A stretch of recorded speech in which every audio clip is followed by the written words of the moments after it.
Teori kebidanan, Mayu Maieutika ya, Maieuetika.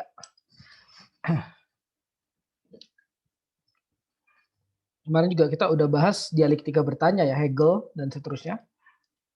Kita bahas ada jadi yang gunakan ini sekarang tuh psikolog, dokter ya, pendeta dan seterusnya juga ya mengembangkan Socrates ya. Terus kita ngembangin self counseling gitu ya. Ke dokter kan ini ya apa bisa tahu kesulitan pasien gitu ya. Kalau memang orang itu jujur ya gitu ya. Kita kan kalau nggak bisa ke dokter, dokter itu kan bukan dukun ya gitu ya. Dokter itu kan dia tanya saudara gitu, "Sakit apa Pak?" Gitu ya. Sebenarnya yang tahu sakitnya siapa gitu, bukan dokternya ya, yang tahu sakitnya adalah kitanya gitu. Ini sama nih ya, maksudnya, eee, meskipun gitu ya, meskipun kita percaya bahwa Tuhan memberikan kita anugerah gitu ya untuk kita mengetahui bahwa kita tuh apa ya, berdosa seperti apa gitu ya.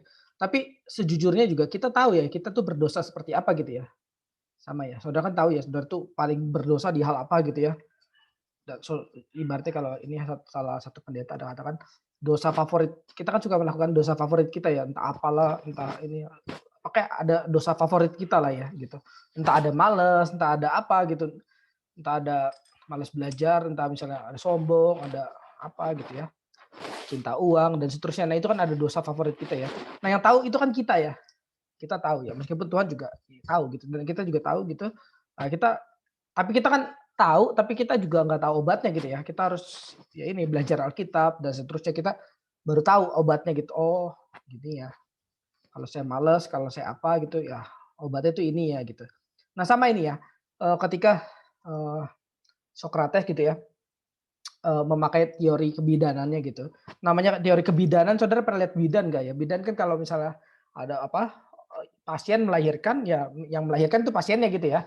Tapi, bidan ini yang apa ya, memberikan semacam semangat gitu, semacam teori-teori teknik, "Ayo tarik nafas Ibu," gitu. Nah itu kan, tapi yang menyelesaikan masalahnya ya akhirnya saudara juga gitu ya. Nah itu makanya kita juga butuh namanya self counseling gitu ya, untuk kembangin yang sudah diajarkan Socrates gitu ya.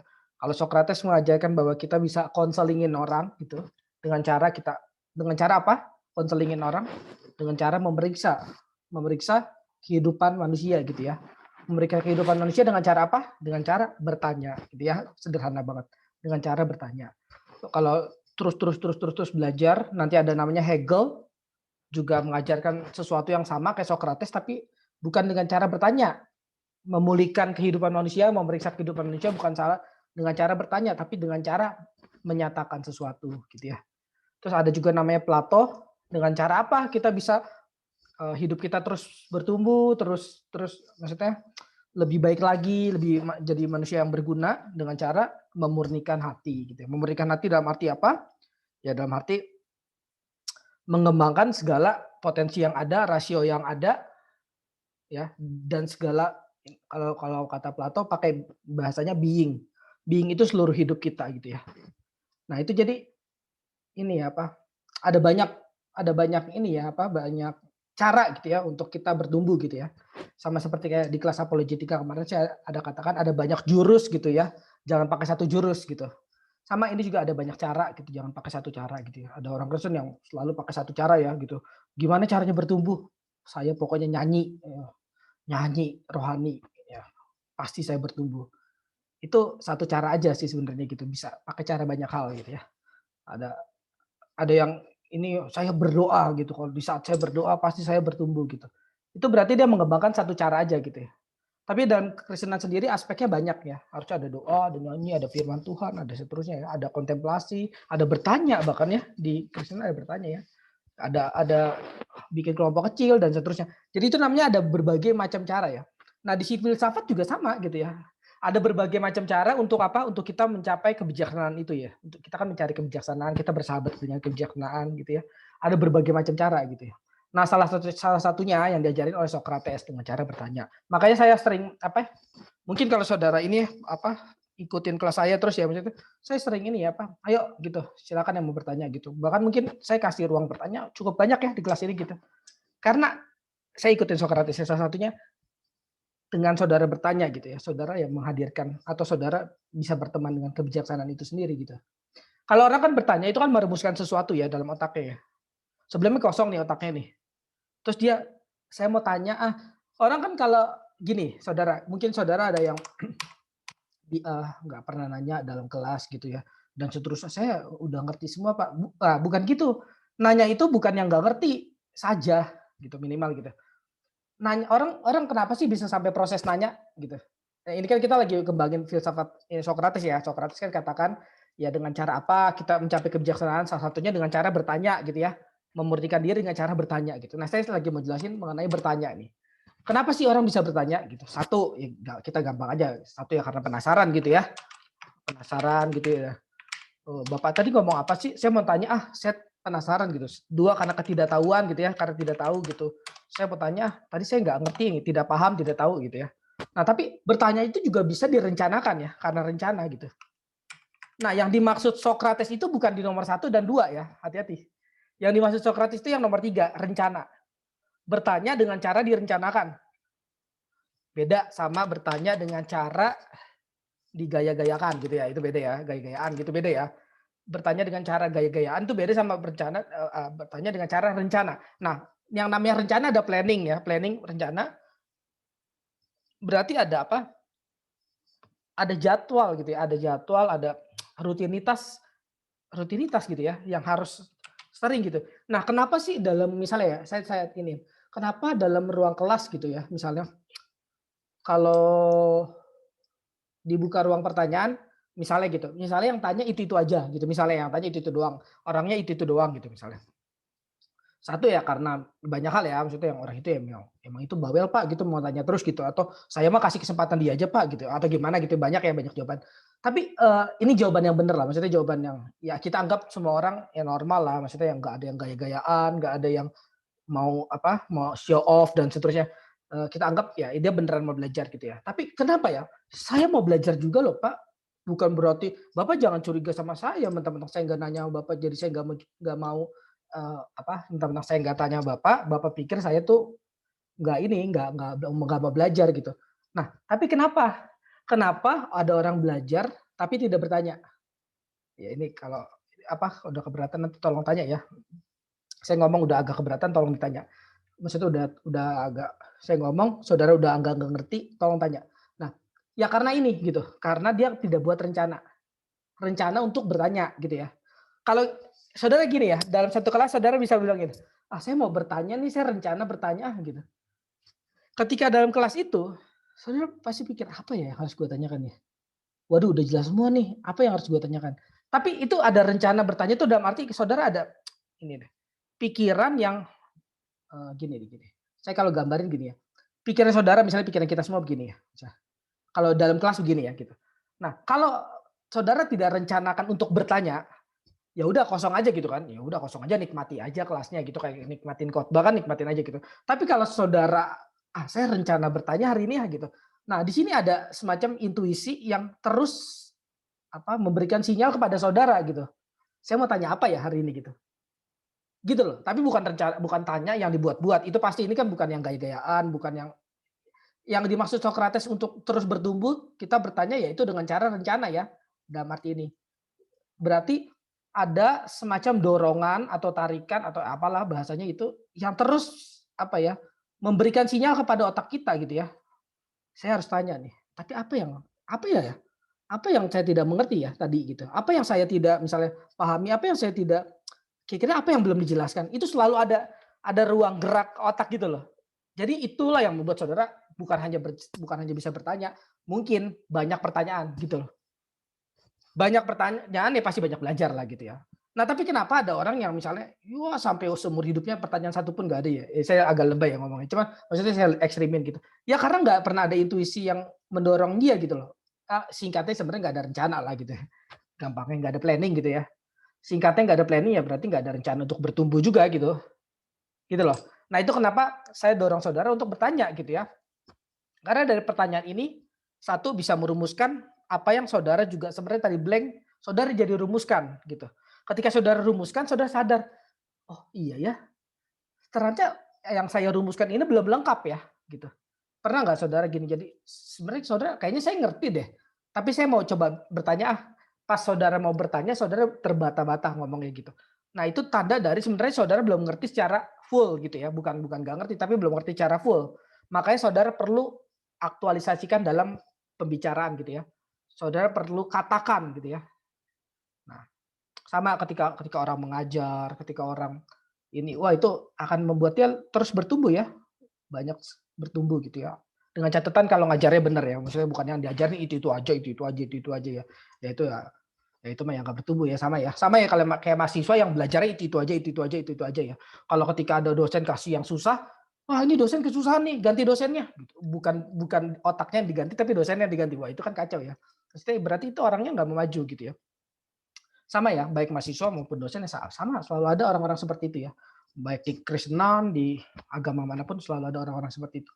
Orang yang justru ketika ada sesuatu yang di atas dia malah dianggap mengancam gitu ya.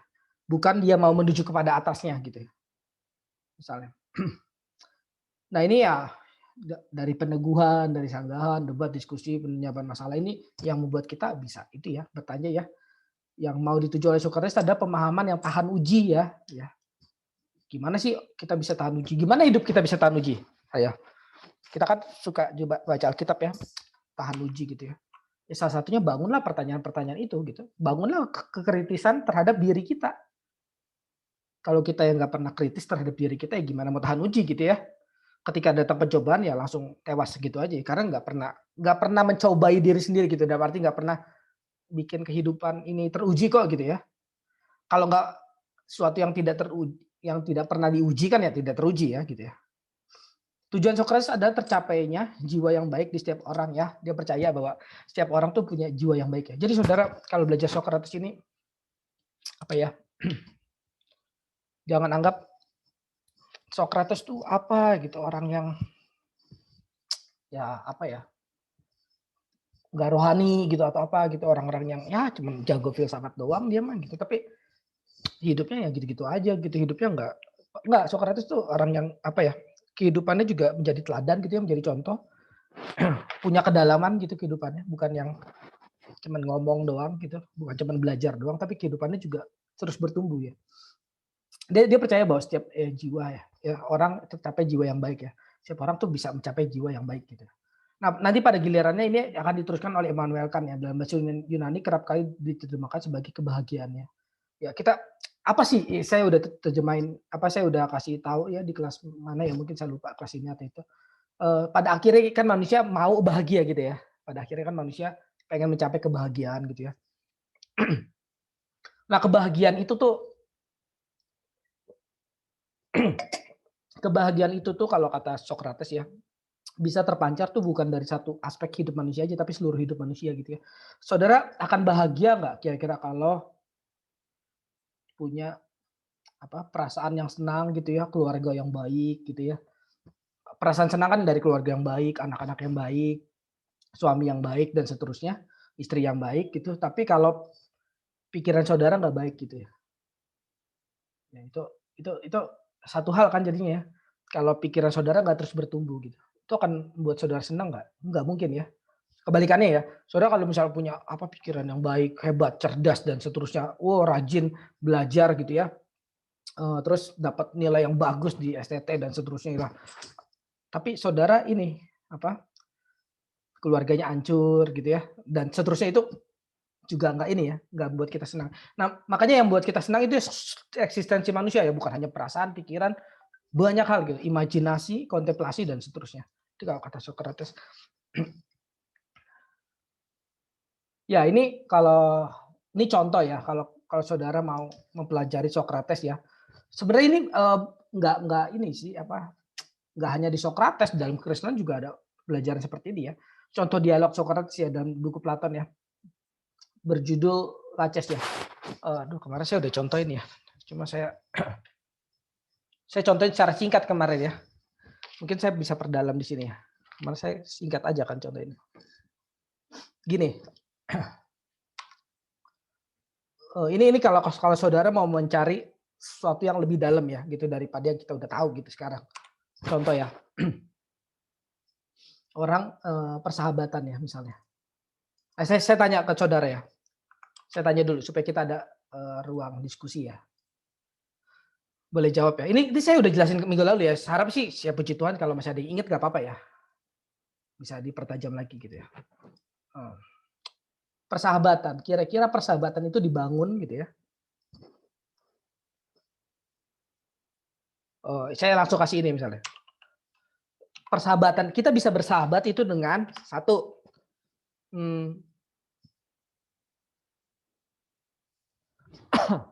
sebentar.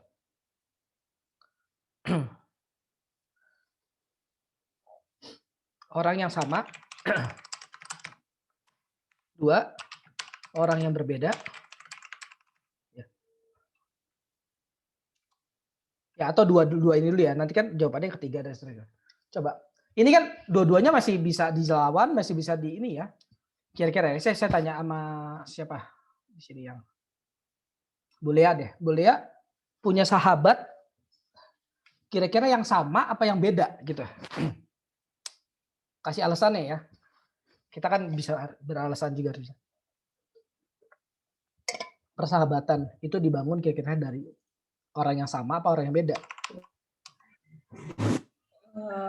Yang pasti saya punya sahabat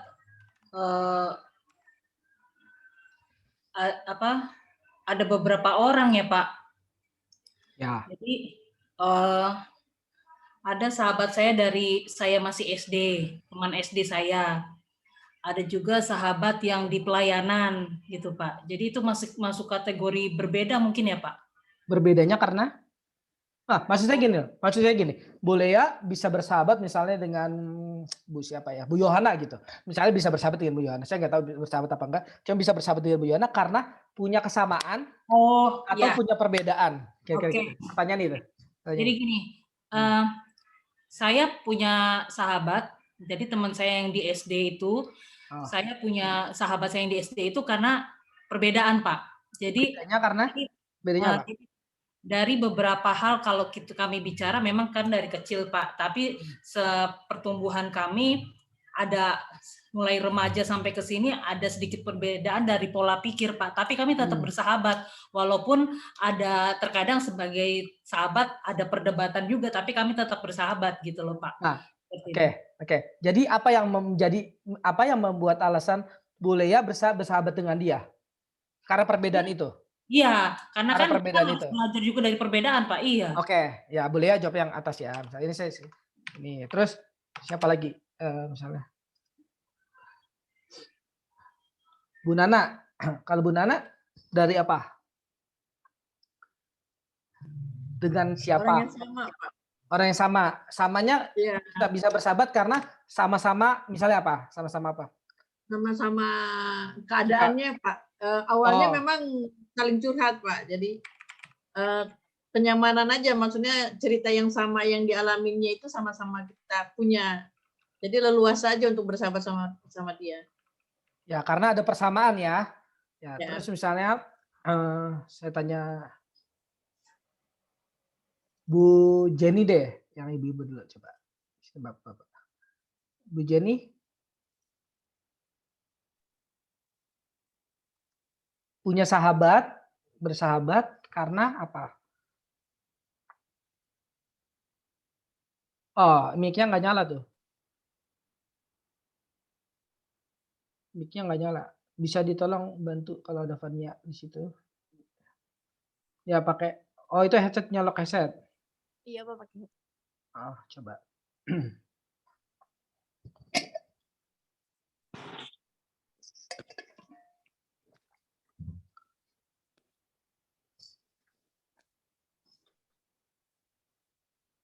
Ya Pak. Gimana? Ya. Ini saya punya sahabat yang sama. Kita bisa saling mengerti satu dengan yang lain dan bisa saling saling menopang gitu. Ya karena sama ya berarti. Dalam pemikiran, iya, dan sama. Karena sama ya. Iya. Ya, kalau Pak ini, kalau Kevin karena apa, Vin? Bersahabat tuh karena apa? Kalau saya sih bisa orang yang sama dan orang yang berbeda juga sih. Oh, Kalau bisa. sama itu bisa berawal dari hobi, kalau yang berbeda kepribadian. Kepribadian kita kan berbeda tuh.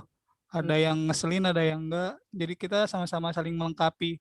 Iya, saling melengkapi. Ya kalau orang sombong gaul sama orang sombong kan susah ya. Orang Iya. sombong harus gaul sama orang yang agak cuek gitu ya.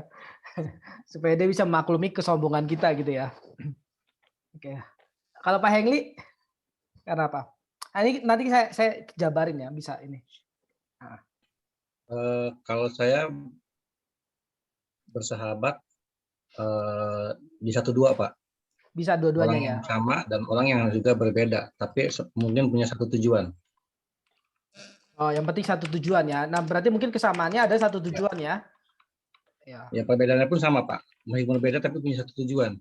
Oh, beda dalam hal lain tapi punya tujuan yang sama juga ya. Oke. Nah, kalau kita pelajari Sokrates gitu ya, ya kita nggak sampai ukuran 1 dan 2 pastinya gitu ya. Karena Sokrates ya dengan kecermatannya gitu ya akan membantah 1 dan 2 secara adil sekaligus ya ini ya. Cara belas kasihan dalam arti ternyata ada benernya, tapi secara adil dalam arti ternyata banyak salahnya juga. Misalnya ya, kalau nomor 1 ya, orang yang sama gitu ya. Kita bersahabat dengan orang yang sama ya. Ya sama kayak tadi saya ngomong ke Kevin ya. Orang sombong itu nggak akan bisa gaul sama dengan orang sombong ya. Nggak mungkin. Ya, orang sombong dengan orang sombong gotok-gotokan pasti. Ya lu sombong lu. Ya lu yang sombong. Lu sombong. Lu buktinya ngakuin gue sombong. Ya lu juga tapi kalau sadar kalau gue sombong ya pasti lu sombong kan. Ya, debat ya tentang sombong ya. Pasti ya nggak mungkin bisa. Orang jahat gaul sama orang jahat nggak mungkin bisa. Nggak mungkin gitu. Sama-sama jahat ya saling menjahati pasti ya.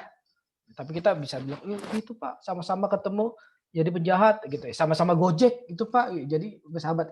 Ada betulnya. Sokrates kan saya katakan ada belas kasihan dalam arti iya ada betulnya gitu. Tapi sekarang Sokrates lagi katakan yang salahnya supaya apa? Supaya kita nanti bisa lihat yang benernya itu bagaimana ya.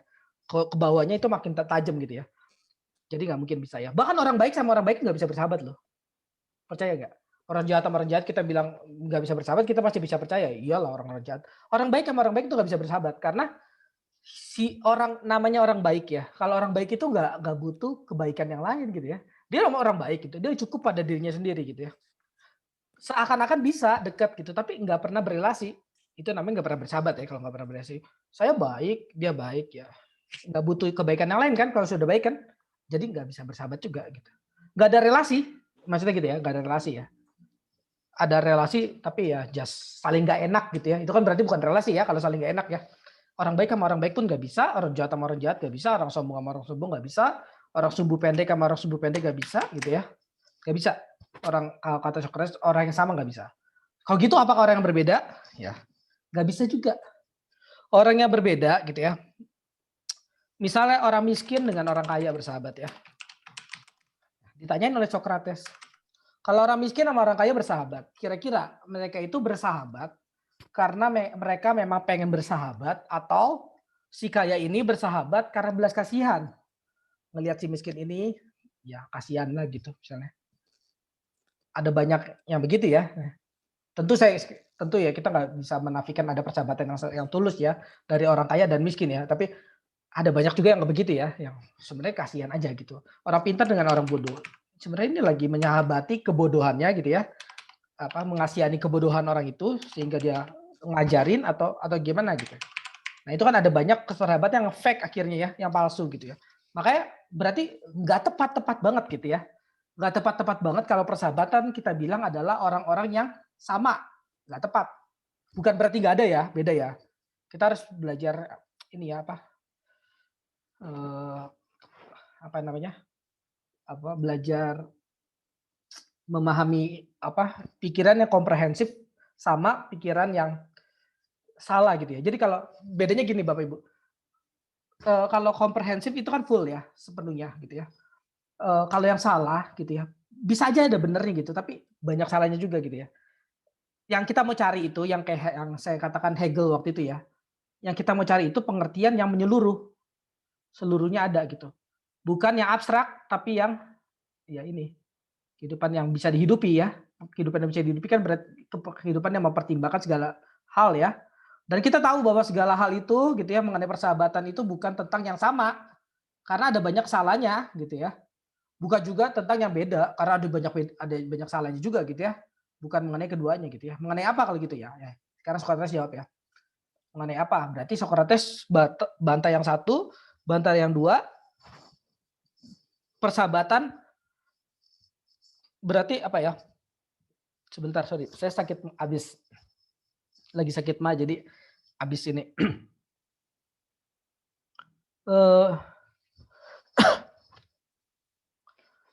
Ya, jadi persahabatan itu karena apa? Ya, pasti satu,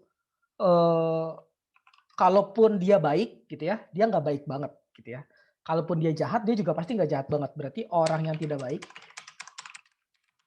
dan juga tidak jahat gitu ya. Ya kira-kira di tengah lah ya gitu ya. Ya karena kalau orang jahat banget, ya nggak akan bisa bersahabat dengan jahat banget gitu ya. Nggak akan bisa ya. Orang baik sama orang jahat pun nggak bisa bersahabat karena orang baik ini mungkin mengasihani kejahatannya aja gitu.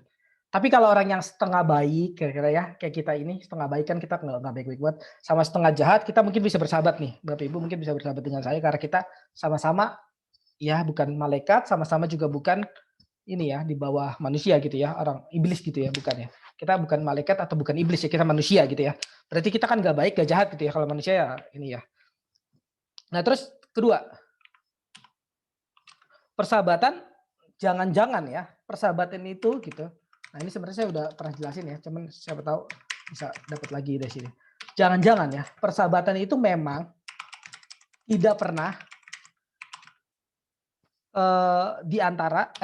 tidak pernah antara dua orang itu. Gitu. Tadi yang pertama satu kita katakan kalau nggak bisa semuanya apa? Ya, jawabannya ya mungkin ini adalah orang-orang yang tidak baik sama orang yang tidak jahat itu yang bisa bersahabat.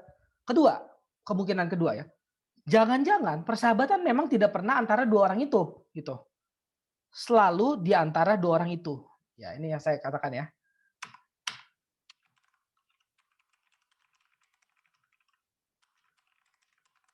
Ya, jangan-jangan bukan sahabat emang bukan di antara dua orang, tapi selalu di antara dua orang itu. Nah, ini yang awal-awal saya pernah gambarkan segitiga ya. Jangan-jangan emang persahabatan bukan antara misalnya Kevin dengan Pak Hengli gitu, bukan. Tapi selalu di antara itu. Yes, ini persahabatan tuh di sini, jangan-jangan gitu ya. Kita bisa bersahabat karena ada komitmen yang sama gitu ya. Gitu. Nah, ini yang membuat apa ya kita akhirnya tahu oh persahabatan gitu ya. Kita akhirnya dapat definisi persahabatan yang cukup memadai ya. Cukup memadai, cukup dalam gitu ya untuk tidak asal-asalan gitu, tidak hidup ugal-ugalan kalau kata Plato. Tidak hidup ugal-ugalan dalam arti punya pengertian yang ugal-ugalan, punya pengertian yang ya sebenarnya kemana, tapi hidup aja gitu. Hidup tanpa pengertian lah kalau gampangnya. Kita kan nggak belajar hari ini juga besok nggak mati ya gitu ya. Saudara kan nggak belajar filsafat hari ini besok juga nggak mati kan gitu ya. Nggak belajar teologi besok juga nggak mati. Anjing nggak pernah belajar teologi nggak mati itu anjing, ya kan? Anjing nggak pernah belajar teologi, kucing nggak pernah belajar teologi nggak mati gitu. Ya, tapi kan hidup seperti apa yang dijalankan adalah hal yang lain ya gitu ya. Nah kita ya kira-kira ini. Kalau mau terus menggali ya seperti ini gitu. Kita bisa bantah yang ini, bantah nomor 1, bantah nomor 2 untuk dapat jawaban nomor seterusnya. Ini yang dinamakan apa? Ya memeriksa gitu ya gampangnya memeriksa. Memeriksa definisi yang kita pegang saat ini gitu. Memeriksa hidup kita, memeriksa banyak hal gitu. Ya ini yang disuruh Socrates untuk kita jalani dalam hidup kita, memeriksa gitu. Gampangnya gitu. Gampangnya memeriksa tapi menjalani susah ya gitu. Nah, ini yang tadi saya katakan ya. Jadi dialog Socrates dalam buku Platon berjudul Laches dicontohkan bahwa Socrates mau mencari apa itu keberanian, lalu mencari keuniversalan pengertian ya. Nanti kita bisa apa itu keberanian? Kita bisa ini lagi kayak tadi. Keberanian adalah apa? 1, ada definisi kan? 2 ada definisi. Nah, kita bisa bantah itu ya. Jangan bukan itu gitu. Nah, dan kita akhirnya mencari ini ya. Mencari apa? Sesuatu yang universal ya, yang boleh dipercayai. Gitu. Melemparkan definisi, menyusul definisi lainnya. Dengan cara di atas Socrates akhirnya mengetahui ketidaktahuannya ya, yang memperdalam pengetahuan tentang ketidaktahuannya. Jadi kalau tadi kita udah belajar mengenai tadi ya, 1 ternyata bukan 1 ya. Ternyata orang bersahabat tuh bukan karena sama loh. Nah, kita kan berarti akhirnya tahu dong, tahu apa? tahu bukan hanya tahu bahwa kita tahu, tapi tahu ada yang kita tidak tahu. Yang kita tidak tahu apa? Yaitu ternyata bersahabat itu bukan karena sama loh. Saya kira selama ini kalau bersahabat itu ya karena saya punya hobi yang sama, karena saya punya kesukaan yang sama gitu. Berarti kan ada yang tidak tahunya gitu. Jadi apa ya? Nah, jadi apa ya ketika bilang kita katakan jadi apa ya? Nah, itu kita berarti mau tahu apa yang kita tidak tahu gitu ya. Atau singkatnya kita sudah tahu apa yang kita tidak tahu. Beda loh sama kita benar-benar nggak tahu gitu. Tapi kalau nggak pernah didefinisikan gitu ya, persahabatan itu nggak pernah, misalnya persahabatan itu ya sama aja gitu, ya nggak pernah ada koreksi, ya kita kan nggak pernah ada yang tidak tahu ya, gitu. Ya berarti yang tidak tahu ini tidak kita ketahui. Ini kalau maksudnya saya ngomong gini, saudara ini nggak ya Pak? Ribet gak sih maksudnya belajar kayak gitu?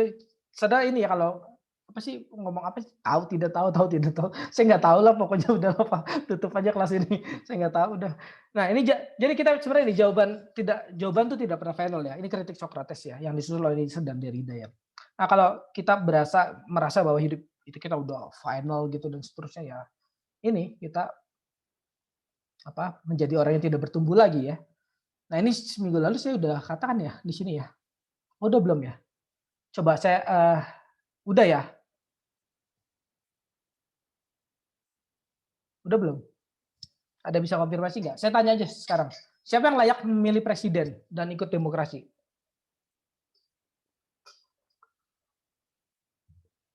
Kalau saudara tahu jawabannya mungkin udah. Belum nyampe, Pak. Belum ya? Oke. Pak Edi, boleh saya tanya sekalian. Menurut Pak Edi, siapa yang layak memilih presiden dan ikut demokrasi? Menurut Pak Edi nih ya, bukan menurut bangsa Indonesia ya. Menurut Pak Edi nih, saya tanya menurut Pak Edi, bukan menurut demokrasi kita. Ya orang yang tahu presiden itu Pak ya saya sendiri layak Pak. Nah tahu siapa Gimana? yang mau dipilih. Kita sendiri Pak. Berarti enggak, ini pertanyaannya siapa yang layak memilih presiden dan ikut demokrasi? Semua orang berarti atau siapa? Semua orang kah atau orang dekat-dekat presiden aja atau siapa nih? Oh semua orang kalau dari konteks. Semua orang ya. Semua orang ya. Ada yang lain nggak jawabannya? Kalau Pak Franky, siapa yang layak memilih presiden? Warga negara Indonesia, Pak. Warga negara Indonesia ya, berarti udah bukan semua orang. Tapi maksudnya Pak Edi juga tadi dalam arti semua orang warga Indonesia kapan pasti ya Pak Edi ya, bukan semua warga dalam arti ini semua negara gitu ya. Berarti semua ya masih. Kalau Pak Riki?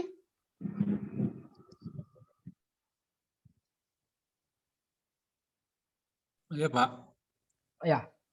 Siapa yang layak memilih presiden dan ikut demokrasi? Yang mau dipimpin Pak. Orang-orang yang mau dipimpin gitu ya? Ya. Kalau orang-orang nggak mau dipimpin ya nggak usah milih gitu ya?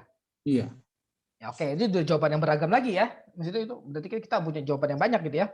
Pak Adi Winata, menurut Bapak gimana? Siapa yang layak memilih presiden?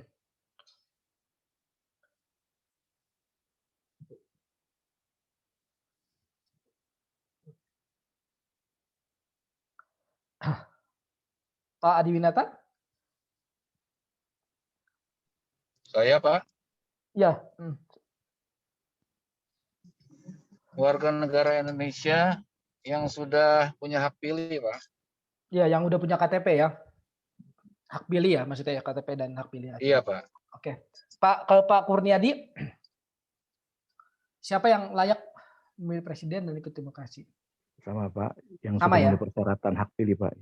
Oke ya. Nah, ini kita belajar, maksudnya ini ya kita hidup di Indonesia ya udah kita harus setuju bahwa semua orang ya dalam arti semua orang ya ini versi Indonesia gitu ya dalam arti itu ya. Tapi kita juga bisa mengoreksi gitu ya, mengoreksi dengan cara apa? Nah, kalau yang kuliah signalnya.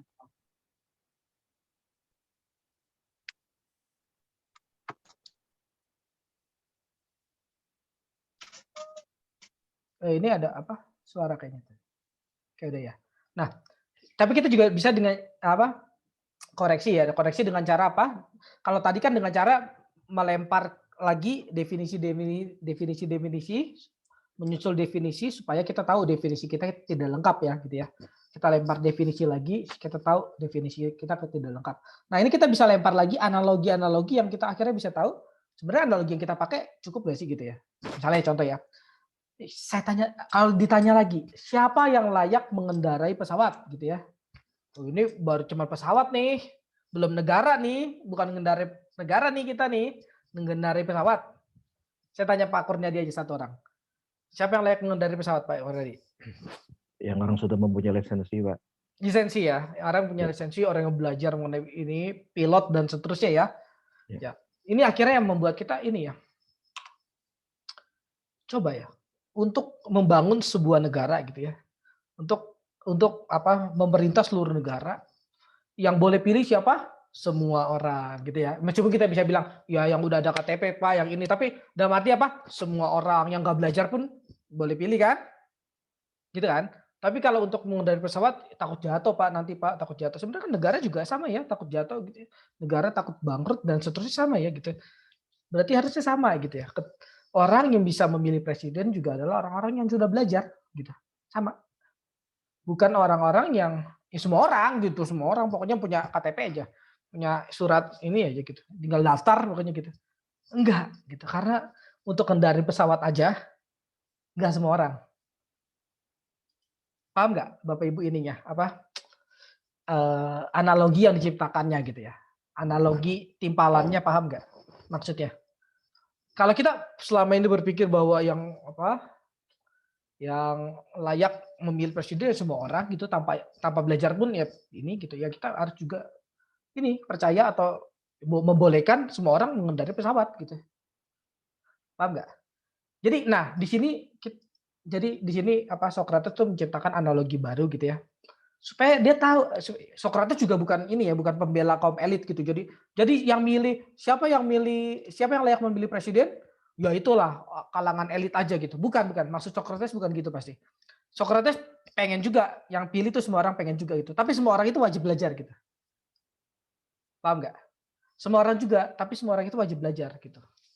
Wajib belajar mengenai politik lah kalau mau pilih presiden lah gitu. Gitu.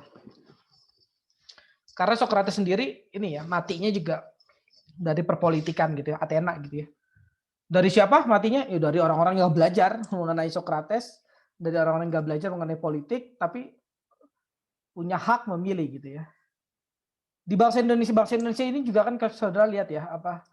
Kenapa ada banyak apa ya keputusan-keputusan yang nggak kurang gitu ya? Kayaknya nggak harusnya nggak begitu deh gitu. Oh tapi karena yang memilih banyak gitu ya. Sekali lagi karena yang memilih banyaknya kurang belajar gitu kan. Jadi ya itu. Paham nggak? Jadi ya ini kalau kita terapin siapa yang layak menginjil gitu ya. Kita dalam Kristen katakan langsung semua orang Pak, semua orang Kristen tuh layak menginjil Pak, harus menginjil. Wow gitu ya. Kita perlu koreksi juga ya gitu ya, bukan koreksi menurut Socrates ya, menurut Alkitab juga ya kayaknya, menurut Alkitab juga kayaknya nggak semua orang deh maksudnya layak menginjil gitu, orang-orang yang belajar firman Tuhan lah yang layak menginjil lah ya gitu ya, menginjil bukan dari teror gitu ya, kamu menginjil kita harus menginjil.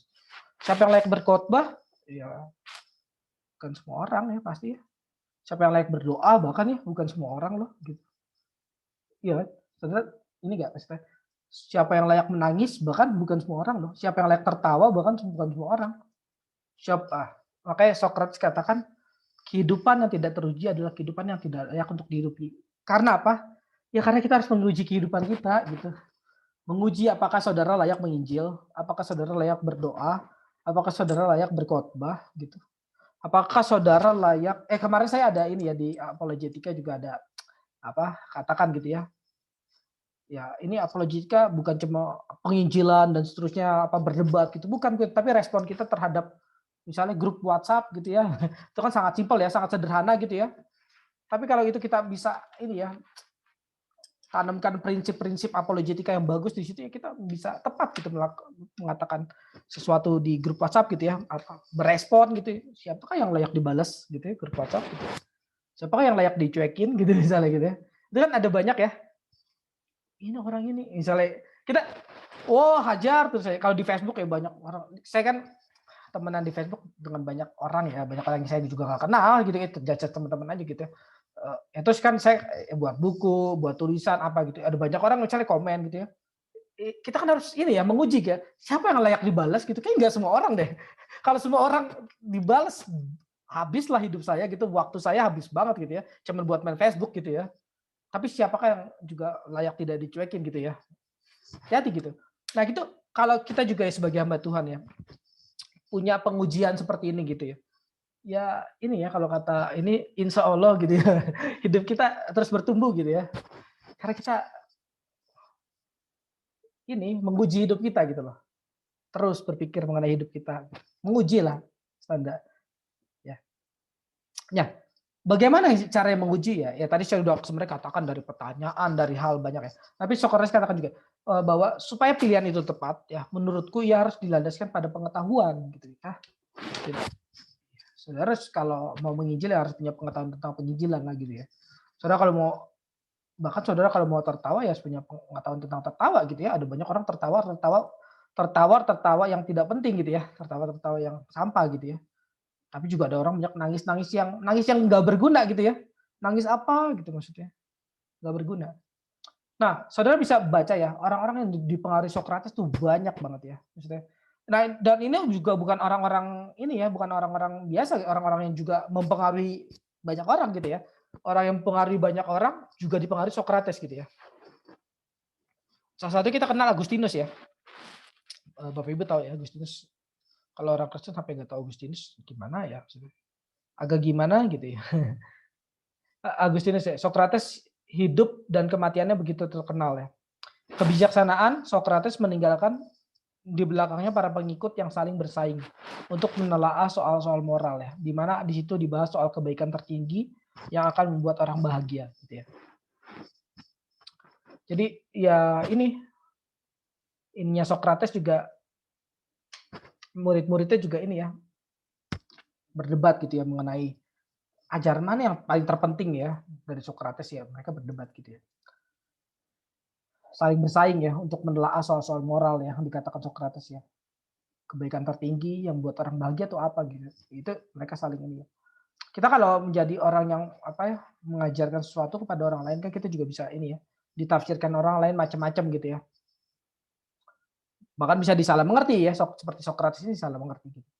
Euclides ya, mengembangkan aspek Socrates dialektik ya. Socrates ada dialektik sangkahan. Aristippus yang mendekatkan aspek humanistik agnostik. Aristophanes mengembangkan aspek pemikiran Socrates mengenai kritiknya terhadap materi. Ini banyak banget ya. Melihat dirinya sama seperti Socrates, yaitu orang yang tertindas. Ini Rousseau ya. Rousseau itu orang filsuf yang juga terkenal. Voltaire ya, seorang yang juga ini ya, filsuf juga ya. Seorang yang begitu sinis ya. Mengembangkan kritik Socrates pada agama-agama ya. Hegel mengembangkan aspek kembalikan terpenting bagi roh ya. Maka tidak memahami Socrates tidak mungkin memahami Hegel. Saya sudah katakan macam. Kierkegaard berbicara hormat pada Socrates ya. Kutipan buku halaman ini ya. Ini saudara bisa kalau punya buku Colin Brown ya. Kalian saudara kalau misalnya mau ini belajar filsafat lebih lanjut, saudara bisa beli salah satunya ya. Ini salah satu Colin Brown.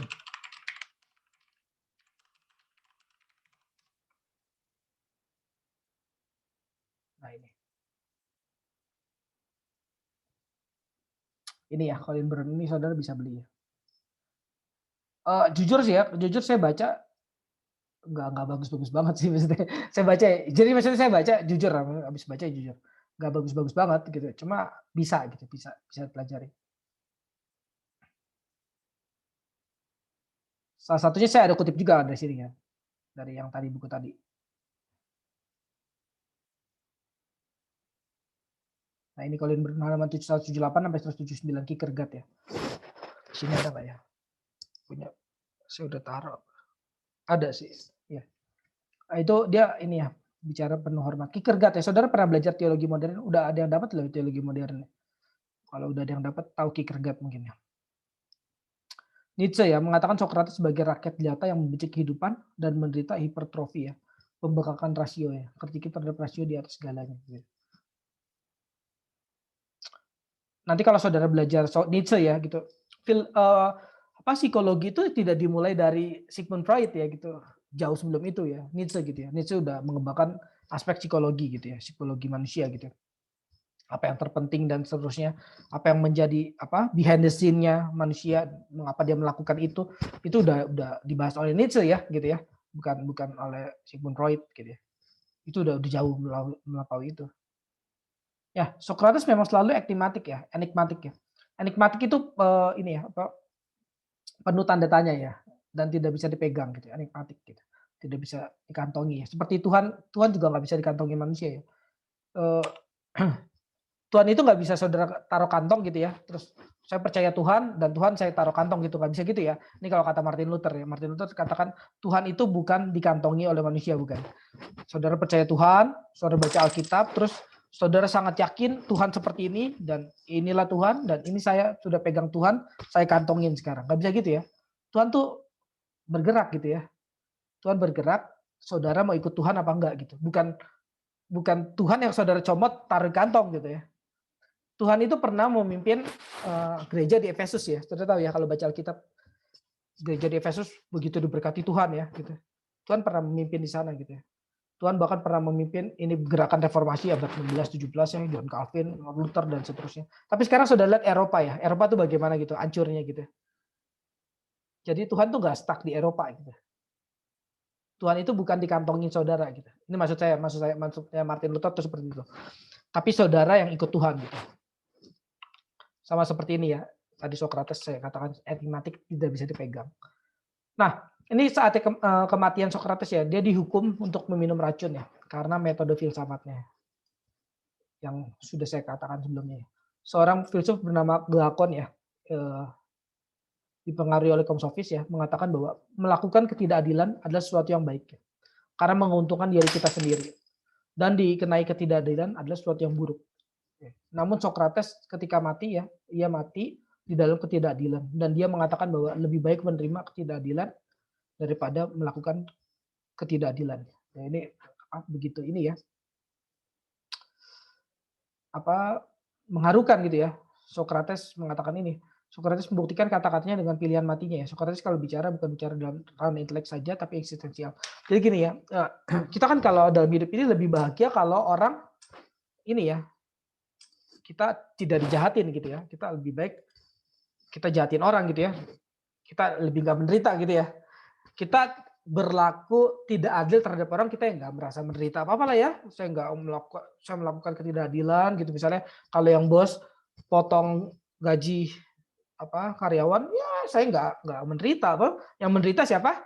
Karyawan saya gitu ya. Misalnya ya dan seterusnya ya. Saudara bisa melakukan ketidakadilan dan tanpa sadar gitu ya, dan tanpa ya nggak terluka apa-apa gitu ya. Nah, tapi kalau kata Socrates itu sangat melukai gitu ya, itu sangat melukai. Saya lebih luka melakukan ketidakadilan daripada saya dikenakan ketidakadilan. Ini saudara paham gak ya? Kalau kita jadi gini loh, kalau Socrates itu ketika dia melakukan ketidakadilan, dia lebih peka daripada dia dikenakan ketidakadilan. Kalau kita kan lebih peka kalau kita dicurangin orang ya, saya curang lu sama gue lu gitu ya. Tapi kalau kita yang curang sama orang kita kurang peka ya. Nah kalau Socrates kebalikannya, itu lebih ini. Socrates sebenarnya dapat lari ya, tapi dia memilih untuk tidak ya. Socrates itu waktu mati itu disuruh minum racun saudara. Dia diitin inian Athena gitu ya, disuruh minum racun. Dia sebenarnya bisa lari tapi dia nggak melakukan itu ya. Kematian Socrates dalam ketidakadilan ya, membangkitkan muridnya Platon untuk menulis banyak buku tentang keadilan. Oh ini kan indah banget ya. Kalau seandainya waktu itu Socrates lari gitu ya dari hukuman mati itu, mungkin orang-orang seperti Plato ya nggak bangkit gitu ya, arti nggak menulis banyak buku mengenai keadilan gitu ya. Tahun 399 sebelum Masehi, Athena bersedih ya. Nah ini saudara, bersedih Plato muridnya pada waktu itu adalah yang paling bersedia dan dia berumur 29 tahun ya, sudah kehilangan gurunya. Kita umur berapa ya saudara?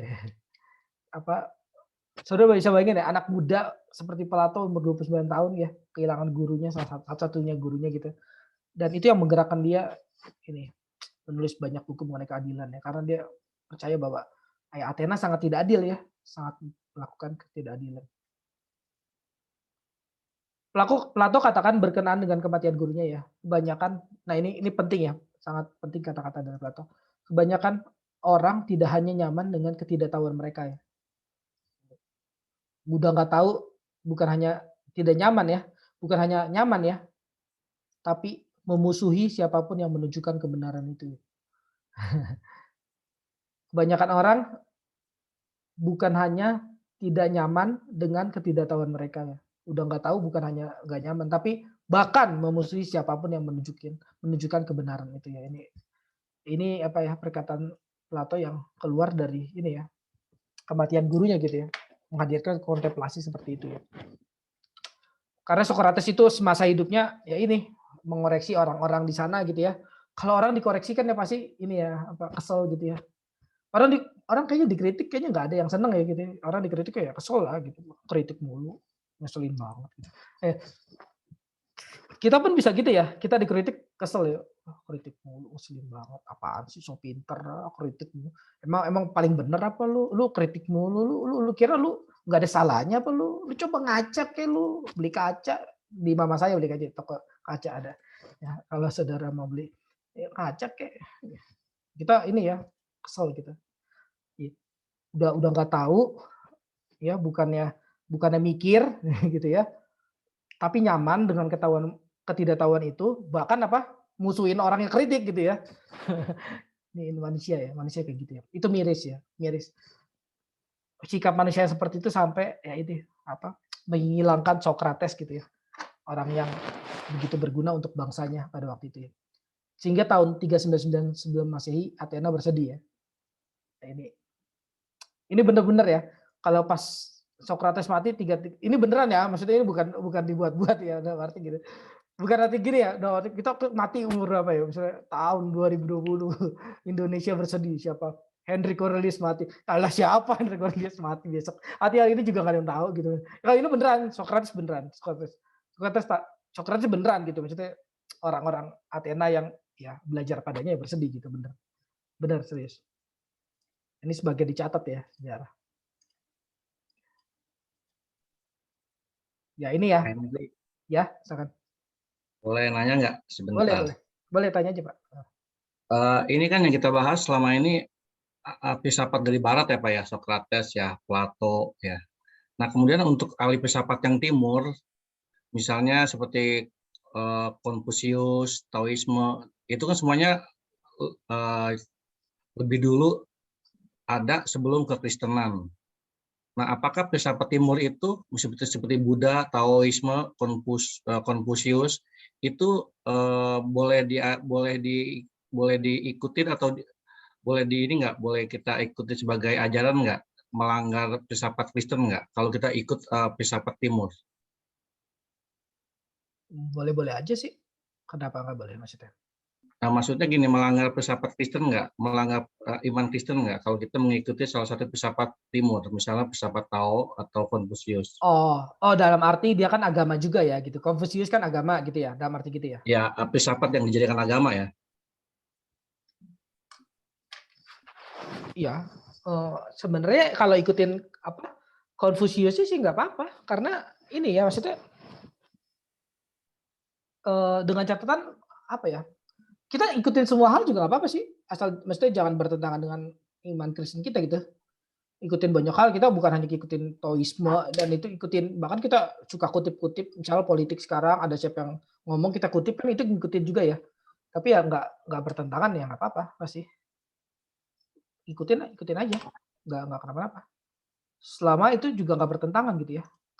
Nggak usah dari filsafat ya, dari iman Kristen sendiri apa tafsiran Alkitab yang bertentangan pun kita lawan kan gitu ya. Biarpun dia orang Kristen ataupun pendeta gitu ya.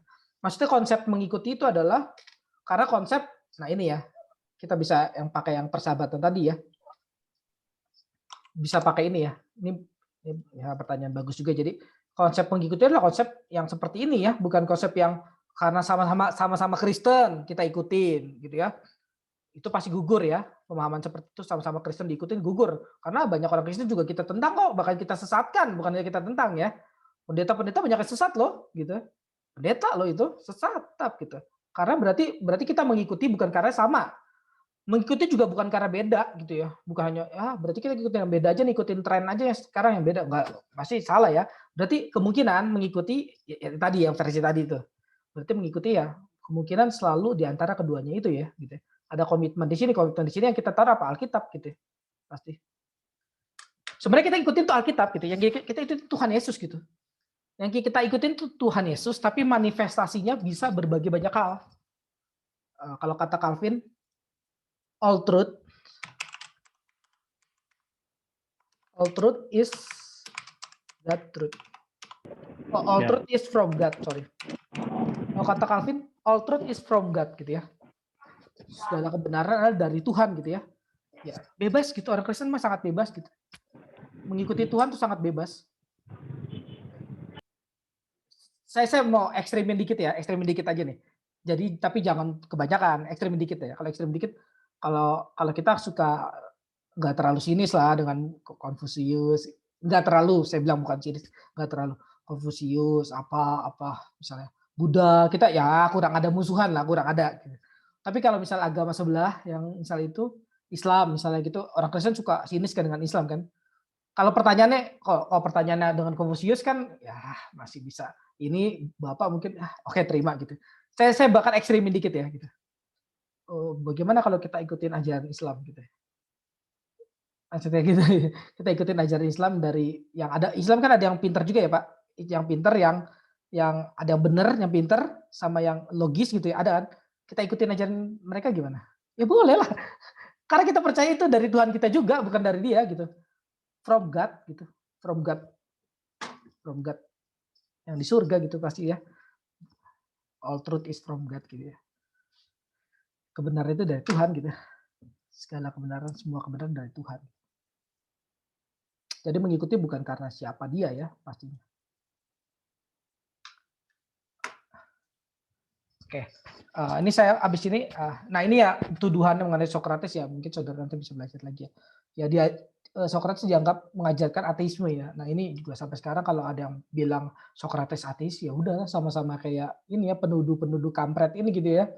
Dari zaman dulu Sokrates dituduh ateis sampai sekarang masih ada yang pikir Sokrates ateis ya udah berarti sama ini. Kayak penuduh sialan itu gitu ya, yang menghukum Sokrates mati. Sokrates enggak ateis gitu. Sokrates itu bukan ateis ya saudara, hati-hati ya. Nah ini saya makanya kritik ya. Ada orang belajar filsafat jadi ateis. Lu belajar rujukannya siapa gitu masalahnya. Paham nggak saudara? Ada orang belajar filsafat jadi ateis. Lu belajar rujukannya siapa masalahnya gitu. Sokrates bukan ateis. Sokrates dituduh ateis, bukan ateis saudara. Namanya dituduh ya berarti bukan ateis dong gitu ya. Namanya dituduh gitu. Terus mengatakan bahwa dia memiliki inspirasi dan merusak anak-anak muda gitu ya. Ini pembelaan dari Plato ya. Alasan-alasannya dapat dibantai ya. Plato, Xenophon itu murid-muridnya ya. Ada satu lagi murid saya lupa namanya. Ada saya catat. Akan mengatakan bahwa Sokrates adalah orang yang saleh. Bayangin, Sokrates itu orang yang saleh, bukan ateis gitu. Saya sangat bingung ya orang belajar filsafat jadi ateis itu rujukannya siapa, saudara saya? Apa ya? Dia belajar kira-kira dia belajar filsafat seperti apa gitu ya?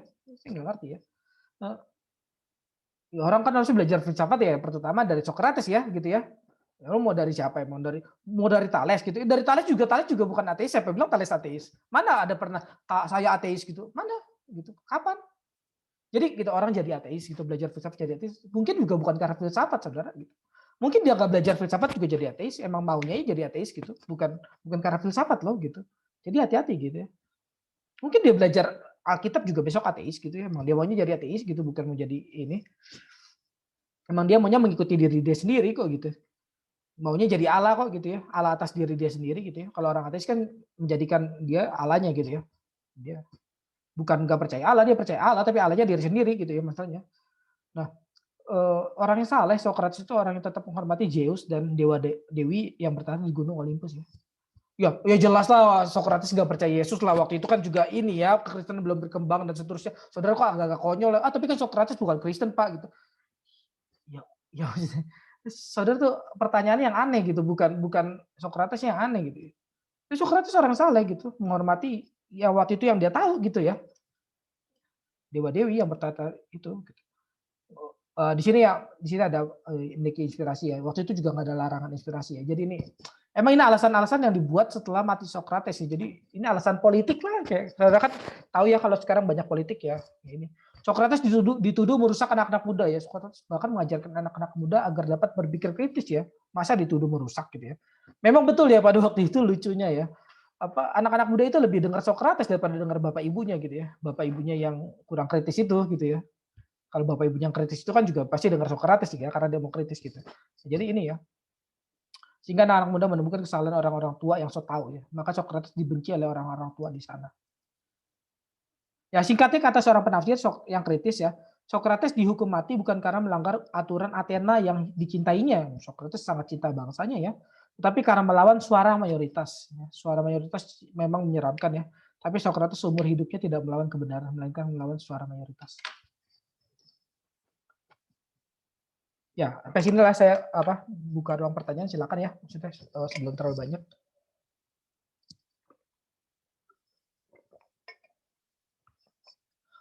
Terus tapi kita juga mungkin saya juga nggak akan masuk sampai filsafat timur ya karena terlalu banyak sekali kalau sampai masuk filsafat timur. Bahkan ini Socrates pun kita nggak selesai bukan karena saya bertele-tele tapi karena emang banyak Socrates tuh banyak. Kalau saudara belajar di S2 filsafat ya, ini tuh waduh beratus-ratus halaman gitu ya. Ya lebih baik kita mengerti ya 1, 2, 3 filsuf tapi yang serius lah daripada mengerti banyak filsuf tapi asal-asalan gitu ya. Saudara ya mungkin ya dapat Socrates, Plato, Aristoteles tapi yang kira-kira ya yang benar gitu ya, jangan yang ancur-ancuran gitu ya dapatnya. Berapa waktu lalu ada ini ya saya ada ini dengan seorang pendeta juga gitu ya yang benci filsafat gitu ya. Ini gitu. Saya debat gitu di Facebook ya, ada diskusi lah. Kalau saudara mau pakai bahasa diskusi silakan diskusi gitu ya dengan pendeta gitu yang ini yang filsafat gitu. Filsafat itu nggak pernah membuat orang jadi ateis ya gitu. Filsafat itu nggak pernah menghina agama, saudara. Filsafat itu nggak pernah so tahu mengenai Tuhan gitu. Ini filsafat yang benar ya maksudnya. Filsafat yang benar tuh nggak pernah so tahu mengenai Tuhan gitu. Enggak gitu. Karena ini bukan ruang dia kok gitu. Tapi bukan berarti tidak bicara Tuhan ya. Filsafat itu bicara Tuhan juga. Tapi maksudnya nggak so tahu masalahnya gitu. Nama kata tanggal 30 April ya saya ada seminar di mahasiswa ya juga ya mengenai seminar divinitas ya. Seminar ketuhanan di mana para filsuf itu ya bicara mengenai Tuhan juga ya, tapi dengan kapasitas dia ya, bukan so tahu ya. Dan besok juga salah satunya ini, saya mau sekalian promosi ya. Sekalian kalau ada yang nanya silakan ya. Ini ada di mana ya? Di FB aja deh.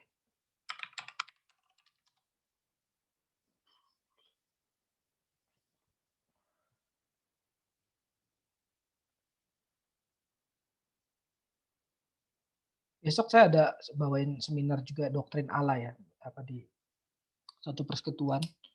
Dan itu dibuka umum kalau saudara mau ikut silakan ya. Hubungin daftar di ini. Kalau yang udah berteman dengan saya mungkin tahu ya, udah lihat kan.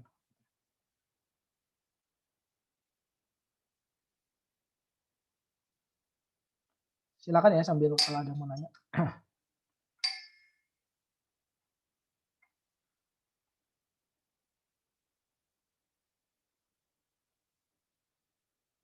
Ini ya, doktrin Allah.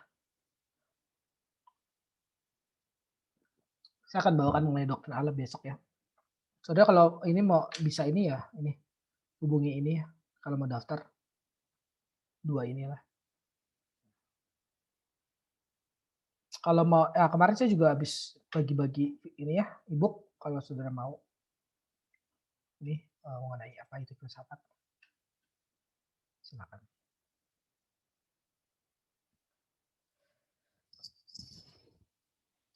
Oke.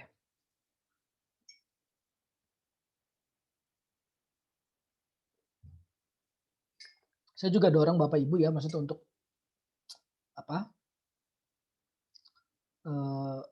ya ini berkarya bagi Tuhan gitu ya, bahasa kekristenan.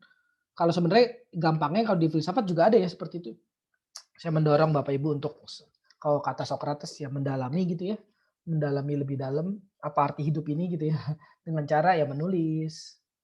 Itu mendalami hidup ini ya dengan berbagai cara ya, dengan cara menulis, dengan cara buat video khotbah atau apa, dengan cara buat puisi. Waduh banyak sekali ya.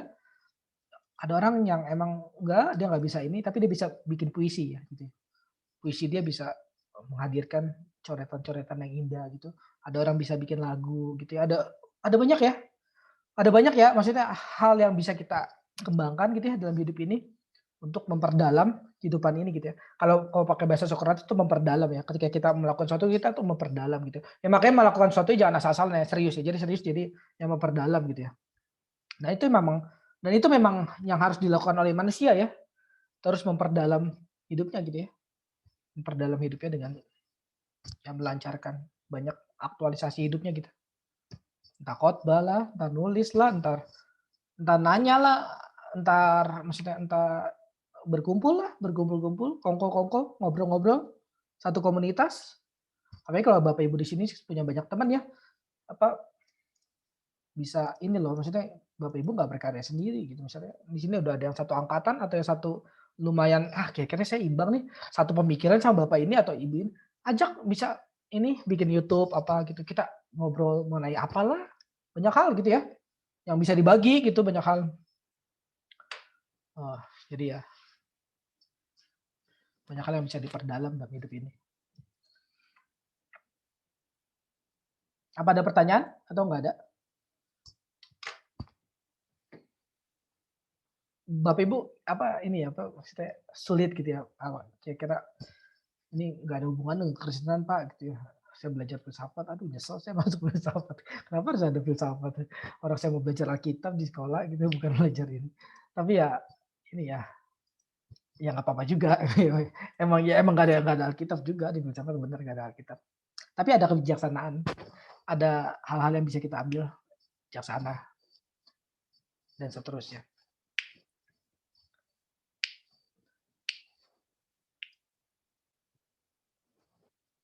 Ya ini lanjut ya, apa yang kalau nggak ada yang nanya kita lanjut ya. Apa yang membuat Socrates menjadi Socrates ya? Socrates katakan, alasan mengapa aku demikian sudah kukemukakan di banyak tempat. Nah, ini yang tadi pembelaan ya Plato salah satunya, bahwa Socrates itu nggak pernah jadi ateis ya. Dan kalian sudah mendengarnya, aku kerap didatangi suatu suara ilahi atau suara spiritual tertentu ya. Jadi Socrates masa hidupnya pun ini ya orang yang menggunakan otaknya secara maksimal loh, saudara. Dengar suara ilahi juga gitu ya. Bukan kita kan sorry itu saya ya, kita kan suka ini bilang orang-orang karismatik gitu, lu dengar suara Tuhan, lu nggak pakai otak lu gitu. Sorry itu saya ya, maksudnya orang karismatik kan dengar suara Tuhan, ya karena nggak pakai otak aja, nggak pakai rasio dia gitu. Sebenarnya salah ya. Saya nggak bela karismatik, sebenarnya salah maksudnya nggak tentu gitu, maksudnya ini orang nggak tentu gini loh, nggak tentu yang dengar suara ilahi gitu itu pasti nggak pakai otak gitu, nggak tentu gitu ya. Tapi kebanyakan memang begitu ya. Kebanyakan orang karismatik begitu ya. Saya ini kebanyakan memang begitu gitu. Tapi kita sayangnya udah pakai otak gitu ya, tapi kurang ada ini lagi gitu ya. Kurang ada spiritual lagi gitu ya. Ya ini suara-suara ilahi gitu ya. Udah sangat rasional gitu ya, sampai saking rasionalnya ya, rasional yang buta gitu ya. Rasional yang nggak ada pertimbangan suara ilahi gitu ya. Rasional yang nggak ada pertimbangan Tuhan gitu ya. Dianggap segala sesuatu bisa saya ukur Pak, ya tinggal hitung aja sih, susah amat gitu, hitung aja, ngitung gitu, merasa rasionya cukup untuk hidup ini ya. Waduh, sayang sekali ya, kasihan sekali kalau kata Nietzsche, orang yang pikir bahwa rasionya cukup untuk kehidupannya, orang yang sangat kasihan dan hidupnya tuh broken banget gitu, hidupnya tuh hancur banget pasti ya kalau cuma pakai rasionya dalam hidupnya dan merasa itu puas gitu. Gua ya ada banyak hidup ini yang perlu dipertimbangkan, bukan hanya otak saja gitu. Salah satunya apa? Ya suara ilahi gitu ya. Salah satunya Allah gitu ya. Socrates menyebut suara itu adalah tanda yang ilahi ya. Totu Theo Semyon ya.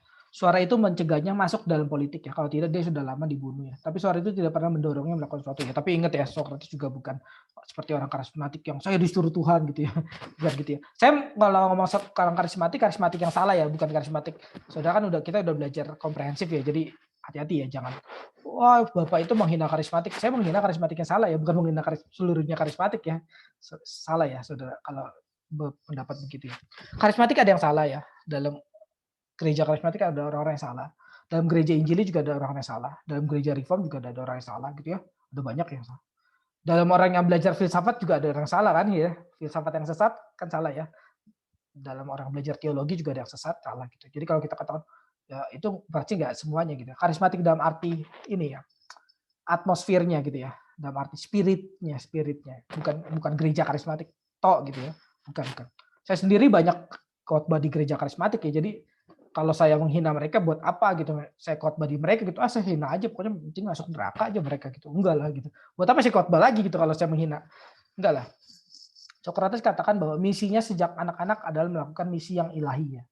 Konsep yang dipinjam oleh Hegel untuk menjelaskan roh absolut. Jadi dia pikir Socrates itu hidupnya ya untuk Tuhan gitu. Gampangnya ya, simple. Socrates hidupnya untuk Tuhan. Saya bukan membaptis Socrates jadi Kristen, bukan ya pasti. Tapi ini Socrates memang begitu gitu. Saudara bisa temukan dalam verse-nya gitu. Dalam sumber-sumber utama yang ditulis oleh Plato ya, pasti Socrates kan nggak nulis ya.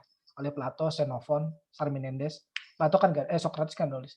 Socrates memilih memeluk kemiskinan ya, kebenaran keutamaan itu yang dipilih Socrates. Ini kata-kata Socrates yang sangat mengharukan ya. Itulah sebabnya bahkan sampai hari ini aku masih berkelana mencari dan menyelidiki yang kupercaya bijaksana. Warga kota atau orang asing dalam ketaatanku kepada Allah. Ya, jadi semua itu dilakukan kepada ketaatan pada Allah ya. Dia cari orang yang bijaksana itu siapa sih? Socrates pada masa mudanya ini pernah datang ke ini ya orang peramal gitu ya. Terus peramal itu katakan bahwa di antara seluruh orang Athena kamu yang paling bijaksana. Socrates masa iya sih dari seluruh Athena saya yang paling bijaksana, kata peramal itu saya nggak percaya gitu. Makanya dia cari di seluruh Athena siapa yang paling bijaksana gitu ya. Dia cari gitu. Nah itu dia katakan dalam pencariannya itu adalah sebuah ketaatan kepada Allah gitu ya. Maka sengsara aku menemukan seseorang itu tidak berhikmat. Aku melayani Allah dengan membuktikan bahwa orang itu tidak berhikmat. Karena pekerjaan ini aku tidak memiliki waktu luang yang pantas dibicarakan ya, baik untuk mengerjakan satupun dari hal-hal yang diberikan kota maupun hal apapun yang berkaitan dengan hal-hal kepunyaanku sendiri. Bahkan karena pelayananku kepada Allah, aku hidup dalam kemiskinan yang luar biasa. Saudara, ini Socrates. Socrates kalau begini saudara, kau ada yang tuduh Socrates ateis, kayaknya itu luar biasa ateis sekali itu orang itu. Jadi Socrates itu pelayanan ya pada Allah ya, bahkan hidup dalam kemiskinan yang luar biasa saudara gitu ya. Seorang penafsir katakan bahwa di balik pikiran Socrates yang rasional gitu ya, karena sangat rasional ya, ada ketergantungan kepada kekuatan suprarasional gitu ya. Jadi kita udah sering bahas ya antara orang yang meninggikan otak aja, meninggikan perasaan aja, udah sering bahas ya. Jangan sampai begitu kan ya, kita udah. Tapi ya ini, alasan kita bisa berpikir rasional karena ada yang suprarasional, yaitu siapa Tuhan gitu ya. Alasan kita bisa berpikir rasional gitu ya, karena ada suprarasional yaitu Tuhan. Manusia pecinta kebijaksanaan adalah makhluk antara yang tahu bahwa dia tidak tahu ya.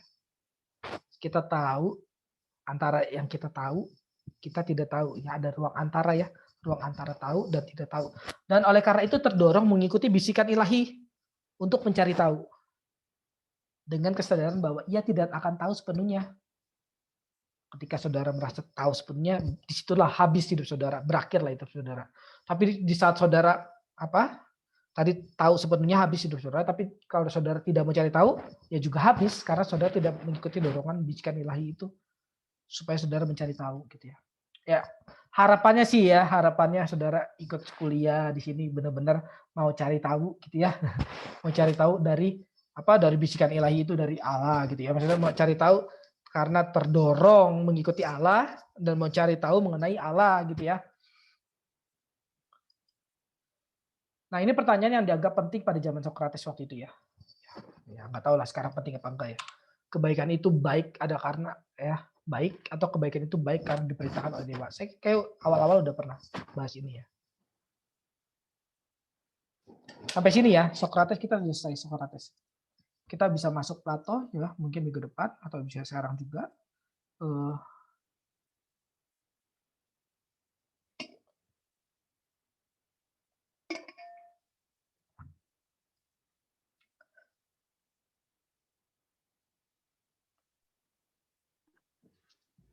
Pak Grace boleh nanya? Boleh, boleh. Uh, Silakan. Grace tertarik dengan yang tadi yang truth from God itu. All truth is from God ya. Oh ya, all truth is from God.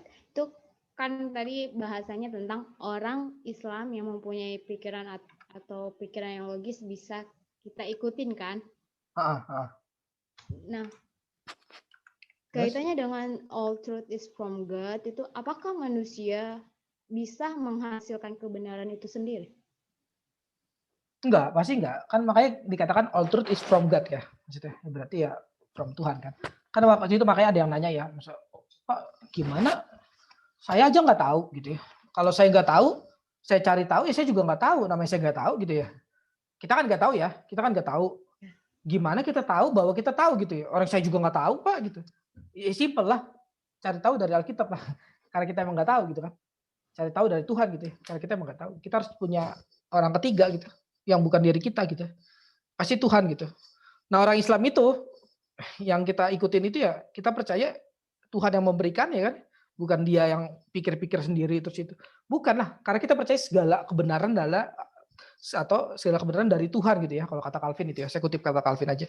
From God gitu ya. Ya mereka juga dapat dari Tuhan gitu. Ada pernyataan umum. Mereka nggak sadar aja gitu. Jadi segini ya. Semua yang kita tahu, semua yang kita dapat itu dari Tuhan gitu ya. Cuma ada yang sadar, ada yang enggak masalahnya gitu. Persoalannya itu. Oh dia nggak mengakui Pak. Dia nggak mengakui kan bukan berarti tidak ada ya. Dia nggak mengakui Tuhan Pak. Dia tidak mengakui Tuhan kan bukan berarti dia tidak ini ya. Bukan berarti Tuhan tidak ada ya. Tuhan dia tidak mengakui itu dari Tuhan, tapi bukan berarti bukan dari Tuhan ya. Gitu. Saudara kan bisa mengasih sesuatu kepada orang dan orang lain nggak mengakui, bisa dong gitu. Sama gitu. Tuhan memberikan kepada dia ini ya, iluminasi ya, penerangan gitu ya. Kepada manusia Tuhan memberikan iluminasi kepada semua manusia ya, penerangan. Tapi kepada semua manusia penerangan itu yang umum ya. Tapi khusus yang mengenai keselamatan ya kepada orang percaya saja gitu ya. Orang pilihan saja ya. Tapi kalau mengenai pengetahuan umum, semuanya itu masih dari Tuhan kepada semua orang ya. Baik agamanya apapun. Tuhan memberikan dia penerangan. Dan orang itu yang ketika diterangkan itu oleh Tuhan, bisa saja tidak mengakui, ya nggak apa-apa. Tapi tidak pernah membatalkan bahwa itu juga dari Tuhan gitu. Tapi dia bukan hanya tidak mengakui Pak, bahkan dia menghina. Ya udah itu makin kurang ajar, tapi tetap aja Tuhan kasih kok gitu. Itu bedanya Tuhan sama kita lah gitu. Kalau kita, aduh, gini kok orang kurang ajar kayak gini, ngapain gua kasih lah gitu ya. Kalau Tuhan mah tahu sebelum dia kasih juga ini orang emang kurang ajar ya, Tuhan kasih aja. Tuhan kasih karena dari ini ya kepenuhannya ya, bukan lihat respon manusia saja gitu. Berarti kebenaran di sini dalam lingkup anugerah umum gitu. Ya, kita percaya kan gini ya. Yang menyelamatkan itu kan pasti bukan agama ya.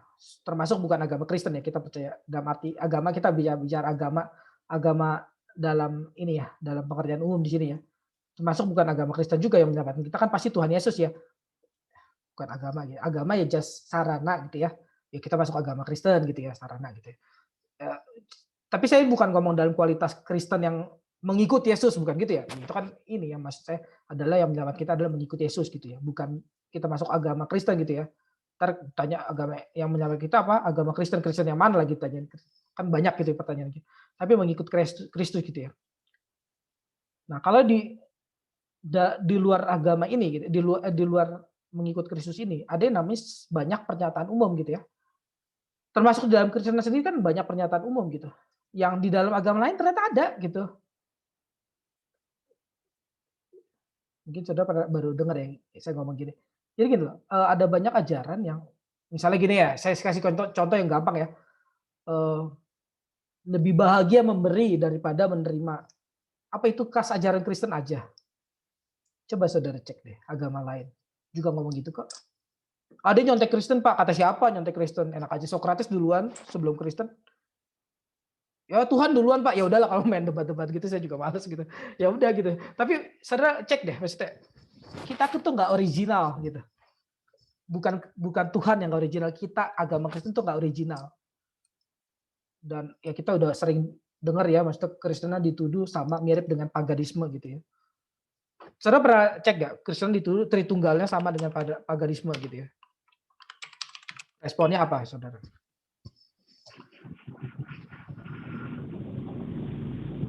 Kita tuh nggak original ya, sama sekali kita nggak original. Pertama jangan so jadi original gitu ya, karena kita nggak original. Yang kedua ya itu, akuilah dari Tuhan semuanya gitu. Ya tadi saya kasih contoh ya, lebih baik memberi daripada menerima itu nggak khas ajaran Kristen gitu. Misalnya kasih, ajaran kasih bang, ajaran Kristen doang apa? Islam juga ada kasih loh gitu. Buddha juga ada kasih, Buddha sebelum agama Kristen tuh. Konghucu tadi yang Pak Hengli bilang itu kasih. Saudara baca Confucius deh coba. Itu wah, itu sama gitu. Terus gimana? Kita percaya itu dari Tuhan lah, nggak usah ribet gitu, nggak usah saing-saingan gitu. Iya, saing-saingan. Buat apa sih Tuhan bersaing gitu dengan agama? Tuhan kan jauh lebih tinggi ya. Kita jangan sinis dengan agama makanya. Makanya silakan saudara belajar agama apa gitu. Tapi ini ya, di dalam Kristenan sendiri ada Kristen yang sesat gitu ya. Dalam Buddha sendiri ada Buddha yang sesat, Islam sendiri ada yang sesat. Jadi saya pilih-pilih gitu belajarnya gitu. Tapi ya buku-buku Islam saya punya untuk belajar gitu. Baca aja gitu, baca. Jangan takut tersesat gitu karena kita tahu Tuhan yang ini yang memimpin kita ya, bukan diri kita sendiri yang memimpin kita. Tuhan yang menjaga kita gitu. Oh, tapi juga jangan membawa diri kita pada pencobaan gitu ya. Lebih banyak baca buku di luar Kristen daripada Kristen. Wah, itu kan apa sih? Bacalah Alkitab juga lah gitu. Tapi jangan anti sama bacaan yang lain. Silakan baca gitu. Misalnya nih ya, salah satunya saya ajarin Sokrates gitu ya. Dari kemarin saya ajarin Sokrates kan saya nggak ngarang-ngarang apa yang tidak dikatakan Sokrates loh. Saya ngomong dari yang Sokrates katakan ya. Saudara lihat nggak nyambung nggak banyak dengan kekristenan? Nyambung ya, banyak ya saya ngomong bahkan dalam-dalam yang Kristenan juga ada ya. Sokrates kan duluan daripada agama Kristen. Itu kita bilangnya gimana? Sokrates gimana? Sokrates kita percaya bahwa dapat dari Tuhan gitu kebenarannya. Meskipun dia tidak ikut Tuhan kita gitu, Tuhan kita gitu ya.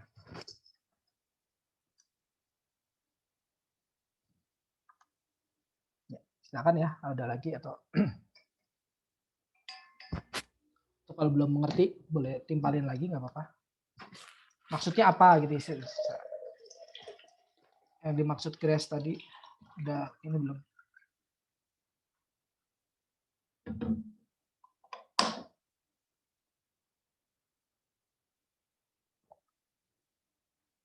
Gimana Grace? Maksudnya gitu bukan tadi?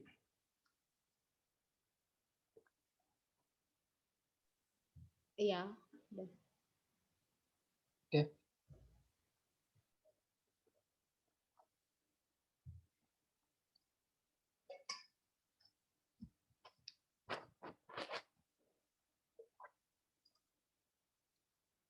Ada yang mau nanya lagi? Silakan. Ada yang mau nanya? Masih ada 10 menit sih kita. Bisa masuk Plato. Tapi kalau ya bisa apa ruang bertanya boleh ya maksudnya. Mungkin saudara ini ya apa saya mau tambahin gitu ya kalau saudara ini. Memang ya kita yang dibangun selama ini spiritnya tuh gini ya. Kalau nggak belajar Alkitab ya sia-sia gitu ya. Misalnya ya dalam arti gitu ya, dalam arti. Tapi saudara boleh cek deh misalnya. Pelajaran filsafat yang benar gitu ya. Bisa lebih dalam loh daripada belajar agama yang salah gitu ya. Maksudnya saya bilang agama yang salah ya, bukan. Saudara belajar teologi yang salah gitu ya. Bisa tersesat juga gitu ya. Sama belajar yang filsafat yang salah juga tersesat kan. Tapi saudara belajar filsafat yang salah bisa tersesat, bisa belajar teologi yang benar bisa tersesat sama gitu. Dan saudara bisa belajar teologi yang benar bisa bertumbuh harusnya sama ya. Belajar filsafat yang benar juga bisa bertumbuh harusnya. Gitu loh. Jadi saudara jangan ini ya. Saya udah penekanan di awal kan gini ya. Ilmu pengetahuan tuh di sini loh saudara. Bukan di sini. Bukan begini loh. Ilmu pengetahuan tuh bukan begini. Gimana ya? Ginilah gambarnya. Oh, bukan begitu ya. Maksudnya apa nih gambar gini? Ilmu pengetahuan tuh begini gambarnya. Ini berapa? Ini siapa? Filsafat. Ini siapa? Teologi. Di sini apa? IPA, IPS, matematika. Begini loh jalannya. Rata gitu. Bukan begini. Ini apa? Oh, di sini filsafat di bawah, filsafat mah. Teologi di atas ini nih, teologi. Ini saya udah katakan ini hal-hal yang salah ya. Ini kita kembali kepada kenaifan, atau saya nggak bilang kenaifan Agustinus atau kenaifan orang yang kutip Agustinus lah, lebih lebih ini ya, lebih yang katakan bahwa teologi adalah ibu semua ilmu pengetahuan gitu ya. Saya nggak tahu lah itu maksudnya Agustinus pernah mengatakan seperti itu juga atau emang just kutip-kutip aja dari orang yang ya, ilmu semua pengetahuan adalah apa? Ibu semua pengetahuan, ilmu pengetahuan adalah teologi gitu. Aduh, saya hopeless sama orang-orang kayak gitu ya. Jadi daripada belajar bahasa Indonesia, lebih baik belajar teologi gitu. Apa sih? Kok dibentur-benturin gitu ya ilmu pengetahuan? Ilmu pengetahuan ya ilmu pengetahuan, berarti sarana gitu. Sarana untuk apa? Sarana untuk mengenal Tuhan pastinya gitu lah ya. Sarana untuk mencapai pengetahuan kepada Tuhan gitu. Yang di atas itu Tuhan, bukan teologi, bukan ilmu pengetahuan teologi maksud saya gitu ya. Jadi sebenarnya apa ya? Di sini kan nanti ada pelajaran filsafat, ada pelajaran logika, ada pelajaran komunikasi. Wah itu saudara belajar sebagai kesetaraan terhadap teologi harusnya gitu. Bukan kalau filsafat saya nggak serius lah karena kan juga bukan teologi. Saya kan di sini masuk STT, sekolah tinggi teologi. Ya berarti saudara nggak paham lah. Nggak paham maksud pengetahuan itu bagaimana gitu. Berarti saudara nggak ngerti anugerah umum Tuhan lah gitu gampangnya. Teologi kan masuk ke dalam anugerah umum ya di sini ya. Bukan anugerah khusus. Anugerah khusus kan ya keselamatan aja gitu ya. Bahwa betul dalamnya mengajarkan keselamatan ya itu yang khususnya gitu ya. Tapi di sini kan pelajaran itu sendiri ya anugerah umum. Kita lihat sebagai kesetaraan. Setara loh mereka.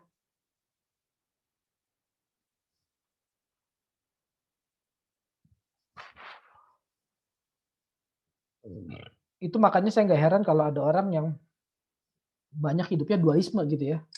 Ketika dia di gereja dia kudus, di tempat lain dia tidak kudus karena cara pandang dia terhadap ilmu pengetahuan sendiri juga nggak holistik gini gitu ya. Sama cara pandang dia terhadap tempat juga nggak holistik gini ya. Kalau di gereja lebih kudus, kalau di rumah lebih tidak kudus gitu kan ya.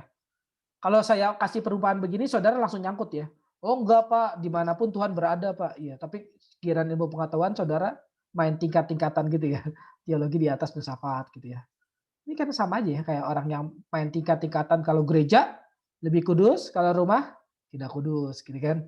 Jadi saya kalau di gereja serius karena ada Tuhan, kalau di rumah tidak ada Tuhan. Kalau di mall ya ada Tuhan juga dikit, jaga tapi ya nggak terlalu gitu. Kan enggak ya, harusnya enggak begitu ya. Enggak gereja paling atas ya. Harusnya setara. Kalau saya pakai kalau saya pakai analogi ini saudara percaya ya. Tapi kalau saya pakai analogi ini kayak kurang percaya. Filsafat tuh sama teologi. Kayaknya kakak ini karena ngajar filsafat aja deh. Jadi nyamain gitu. Enggak saudara, bukan gitu. Saudara cek lah yang benar gimana. Ada orang yang belajar filsafat secara benar bertumbuh gitu. Serius gitu. Ada orang belajar teologi secara salah sesat juga gitu. Teologi ya sesat juga gitu.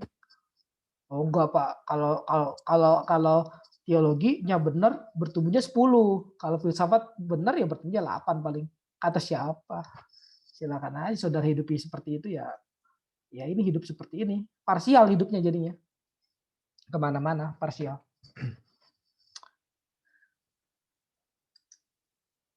Jadi ya sebagai orang-orang teologi ya hendaknya kita satu jangan merendahkan ilmu pengetahuan lain.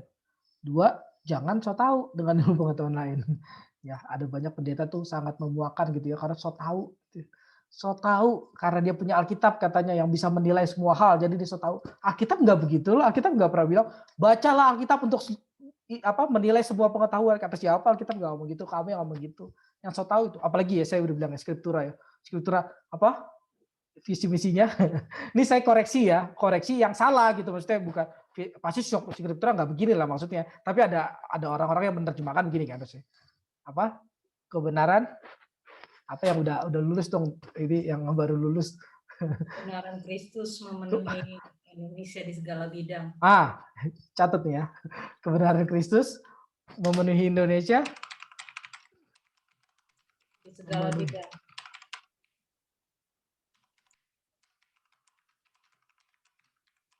Ya ini kan kebenaran Kristus memenuhi Indonesia di segala bidang. Dalam arti apa? Dalam arti ya ini ya kalau kamu ini kan sekarang belajar teologi nih. Kamu sebagai apa nih sekarang di kantor? Sebagai apa? Karyawan. Berarti kamu bisa memenuhi kebenaran di situ karena kamu udah belajar teologi gitu kan? Maksudnya gitu. Ini kan akhirnya jadi banyak yang saya tahu ya. Oh, saya ini udah belajar Alkitab meskipun saya guru matematika, saya belajar Alkitab, saya bisa menilai matematika. Ya enggak lah. Kalau saudara guru matematika gitu ya. Ya belajar matematika yang serius lah gitu ya. Bukan belajar Alkitab yang serius terus menilai matematika.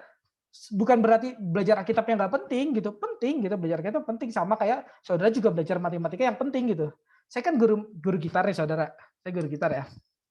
Kira-kira nih saya kasih analisa yang ilustrasi yang konyol gitu ya. Saya belajar gitar. Saya guru gitar, saya belajar gitar dong. Nah, terus ketika saya belajar teologi, saya nggak belajar gitar lagi. Karena buat apa belajar gitar lagi? Kau udah belajar Alkitab itu bisa menilai segala hal gitu ya. Bisa memberkati segala hal gitu. Konyol ya, kalau saya ngomong gitu agak konyol ya. Ya saudara, ya nggak mungkin lah Pak, gitar mah harus belajar gitar. Nah, kalau ini kan saya bukan itu Pak. Maksud saya itu, saya ini belajar mengenai hal yang lain gitu. Kayak apa ya?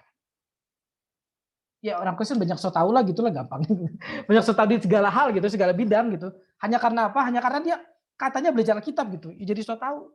Nggak tahu lah saudara pernah ketemu orang kayak gitu, apa jajan saudara yang begitu? Ya harap disadarkan gitu ya. Karena udah belajar Alkitab gitu ya, jadi tahu semua hal gitu. Enggak gitu saudara. Enggak. Kita nggak tahu semua hal hanya karena kita belajar Alkitab gitu. Kita tahu mengenai Kristus, yes gitu. Kita mau tahu mengenai ajaran-ajaran ini, tapi kita nggak tahu semua hal kok gitu. Ada banyak hal yang kita perlu belajar lagi gitu. Oh, Bapak mau katakan Alkitab tidak cukup. Bahkan ini kalau Bapak mau mengatakan Alkitab tidak cukup dong, Pak, gitu ya.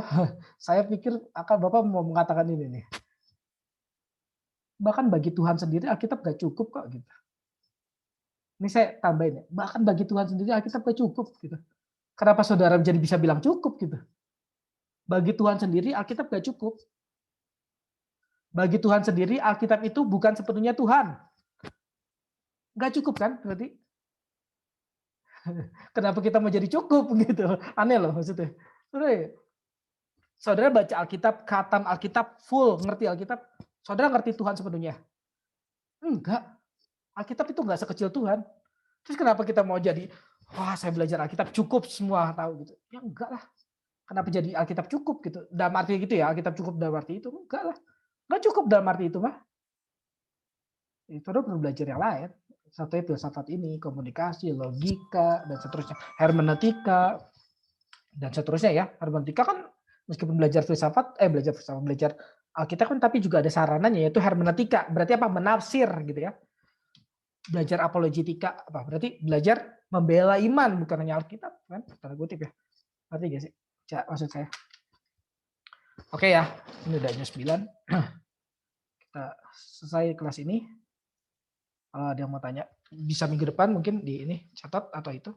Ingat rencanakan kehidupan gitu ya, rencanakan pertanyaan gitu, rencanakan pertumbuhan lah gampangnya gitu ya, supaya kita bisa bertumbuh bersama. Ya, kita akhiri kelas ini ya. Kita berdoa.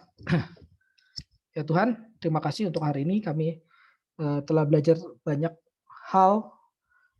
Ampuni kami dengan segala kepicikan kami, dengan segala kemauan kami berkuasa menjadi orang-orang Kristen yang otoriter dengan menganggap bahwa karena kami Kristen, karena kami belajar Alkitab, kami bisa menilai segalanya, kami bisa mengetahui segalanya, bahkan kami bisa jadi Tuhan di dunia ini, menggantikan Engkau. Tuhan ampuni sikap kami yang seperti itu. Tuhan ampuni segala kesinisan kami kepada orang lain, kepada ciptaan-Mu juga, yang tapi kami sinisi, padahal Engkau kasihi. Tuhan ampuni segala hal yang berbau kepicikan di dalam kekristenan, dalam anak-anak teologi, dalam orang-orang yang belajar Alkitab secara serius. Tuhan kiranya mau pimpin kami untuk lebih rendah hati, untuk lebih belajar juga dari orang-orang lain, yang Engkau kasihi juga, yang Engkau berikan pernyataan-Mu, pernyataan umum-Mu, yang Engkau padanya juga berkarya. Tuhan kiranya kami sebagai mahasiswa teologi, dosen teologi, pendeta dan seterusnya mau coba belajar, mau coba melihat, mau coba terbuka, tidak menutup diri kami atas dasar iman, atas dasar kekristenan dan seterusnya. Tapi biarlah kami punya pengetahuan mengenai Tuhan, kasih mengenai Tuhan yang komprehensif, yang seluruhnya, yang dinyatakan oleh Alkitab bahwa Tuhan mengasihi umat pilihannya, tapi Tuhan juga memberikan pernyataan umum kepada orang-orang di luar kami, orang-orang yang di luar diselamatkan, tapi mereka juga yang diberikan pengetahuan mengenai Tuhan, pengetahuan mengenai jalan-jalan kehidupan ini yang kami juga butuhkan. Tuhan berkati setiap kami, Tuhan berkati setiap pembelajaran yang sudah kami lalui. Kami percaya bahwa ada Roh Kudus-Mu yang memimpin kami. Kami tidak berjalan sendirian. Ada Roh Kudus-Mu. Pinjam Sokrates, ada suara ilahi, ada hal-hal supra-rasional yang membuat kami bisa memiliki rasional. Demi nama Yesus, amin. Oke, terima kasih Pak Henry. semua. Terima Ya. kasih semuanya. Ya, terima kasih semua. Terima kasih Pak Henry. Terima kasih.